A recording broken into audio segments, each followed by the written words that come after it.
এক পাগলে বলছে, আমার আল্লাহ যদি খুশি হয়ে আমাকে জাহান্নাম দেয় আলহামদুলিল্লাহ।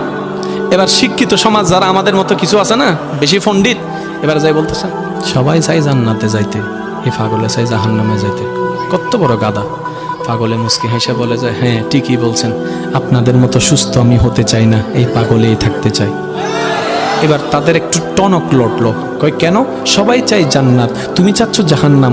বলে যে ভাইয়ারা, আপনারা মনে হয় আমার কথাটা খেয়াল করেন নাই। আমি বলেছি আমার রব যদি খুশি হয়ে, আমার রব যদি খুশি হয়ে আমাকে জাহান্নাম দেয়, আমি সেটাও নিতে রাজি। বলে যে এখনো বুঝলাম না। পাগল বলে জ্ঞান দিয়ে রবের বিষয় বোঝা যায় না, দিল দিয়ে বুঝতে হয়। আরে শুনো, রব যখন খুশি হয়ে যাবে জাহান্নামটা জান্নাত হয়ে যাবে, রব যখন নারাজ হয়ে যাবে জান্নাতটা জাহান্নাম হয়ে যাবে।